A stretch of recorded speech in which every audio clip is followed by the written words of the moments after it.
Hi friends, இது வந்து செவ்வாய்க்கிழமை காலையில். இன்றைக்கி எதுவும் பிரேக்ஃபாஸ்ட் செய்யலை. அதனால் டீ போட்டு குடிச்சிட்டு உடனே சாப்பாடு செய்ய ஆரம்பிச்சிட்டேன். காலையிலையும் அதையும் சாப்பிட்டு மத்தியானம் அதையும் சாப்பிட்டுக்கலான்ட்டு. ஏன்னா எல்லாத்துக்கும் சளி பிடிச்சிருக்கு. அதனால் கொள்ளு கடைஞ்சி ரசம் வச்சுக்கலான்னு சொல்லி ரெடி பண்ண ஆரம்பிச்சிட்டேன். அதுக்குள்ளே இந்த செடி வந்து நாங்கள் விதை போட்டிருந்தோம், பீக்கங்கான்னு நினச்சி போட்டோம். ஆனால் இது பீக்கங்காய் மாதிரியும் முளைக்கல, புடலங்கான்னு நினச்சா இருக்கும். ஆனால் வந்து இது சமைக்கவும் முடியல, பெருஞ்சிருக்கான்னு ஒரு காய் தான் இருந்தது. அதை எடுத்து பார்த்தோம், ரொம்ப முத்துன மாதிரி இருந்துச்சு. இது நறுக்கவே முடியல. ஆனால் விதையெல்லாம் ரொம்ப பஞ்சு மாதிரி தான் இருந்தது.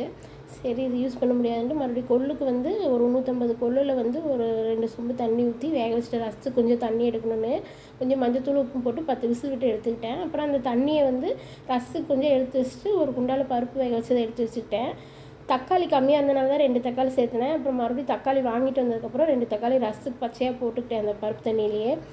அதை போட்டுட்டு பருப்பு கடையிறதுக்கு வந்து எண்ணெய் ஊற்றி கொஞ்சம் சீரகம், வரமல்லி போட்டு, சின்ன வெங்காயம் ஒரு 10 வெங்காயம் பொடியாக நறுக்கி போட்டு, பச்சை மிளகாய் காரத்துக்கு தகுந்த அளவு போட்டு அதை வதக்கிட்டு ஒரு பச்சையாக ஒரு பல் பூண்டு தட்டி போட்டுக்கிட்டேன். கருவேப்பிலை போட்டு வதக்கி அது பருப்பில் கொட்டிக்கலாம்.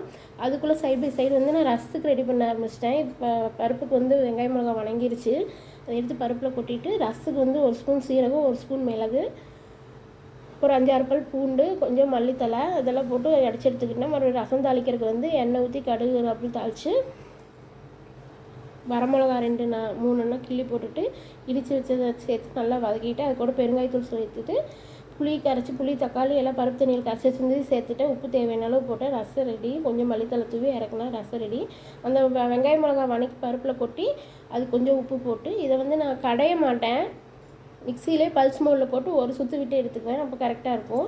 அதை வந்து மிக்சியில் போட்டு எடுத்துகிட்டேன். அப்புறம் எங்கள் வீட்டில் இன்றைக்கி அது கூட பொரியல், முட்டைக்கோஸ் பொரியல் செஞ்சுட்டேன். எங்கள் வீட்டில் சாப்பாடு, ரசம், பருப்பு கடைஞ்சது, முட்டைக்கோஸ் பொரியல். எங்கள் சேனல் பிடிச்சிருந்தா சப்ஸ்கிரைப்